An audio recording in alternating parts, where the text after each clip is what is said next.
দক্ষিণ এশিয়ার অন্যতম ঐতিহ্যবাহী দল আওয়ামী লীগ সদ্য ক্ষমতাচ্যুত দলটির দপ্তর থেকে শুরু করে সবই এখন শূন্য। অসংখ্য নেতা হামলা মামলার শিকার। দলের সভাপতি সহ পালিয়ে বেড়াচ্ছেন অধিকাংশ নেতাকর্মী। সুনির্দিষ্ট নেতৃত্ব না থাকায় নেতাকর্মীরা চলছেন সামাজিক যোগাযোগ মাধ্যমের গুজবে ভর করে। 5 আগস্ট ক্ষমতা ছেড়ে ভারতে চলে যাওয়ার পর আর মিডিয়ার সামনে আসেননি দলটির সভাপতি শেখ হাসিনা।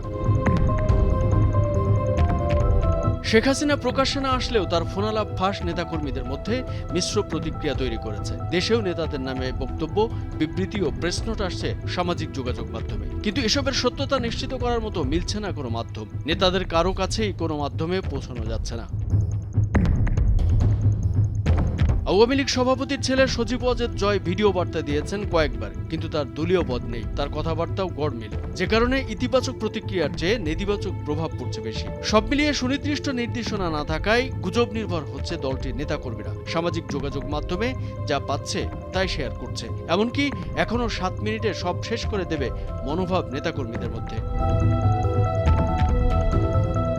8 আগস্ট অন্তর্বর্তী সরকার শপথ নিলে 9 আগস্ট সেই সরকারকে অভিনন্দন জানিয়ে ফেসবুক আইডি থেকে একটি পোস্ট করেন মাহবুব আলম হানিফ।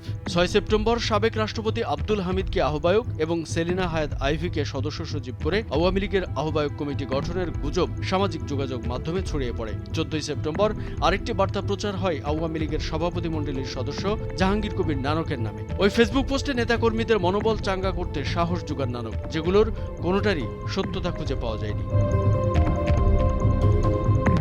13 সেপ্টেম্বর ক্ষমতাচ্যুত প্রধানমন্ত্রী শেখ হাসিনার নতুন একটি ফোনালাপ ফাঁস হয়। বেলজিয়ামে অবস্থানরত নোয়াখালীর সোনারমুড়ি থানা ছাত্রলীগের সাবেক সেক্রেটারির সঙ্গে টেলিফোনে কথা বলেন তিনি। শেখ হাসিনা সেই ফোনালাপে বলেন, যেভাবে ক্ষমতা ছাড়া দরকার সেভাবে সে ছাড়েনি। এর আগে তানভীর নামে এক যুক্তরাষ্ট্র প্রবাসীর সঙ্গে শেখ হাসিনার ফোনালাপ ফাঁস হয়। ওই ফোনালাপে শেখ হাসিনা বলেন, আমি দেশের খুব কাছাকাছি আছি, যাতে চট করে ঢুকে পড়তে পারি।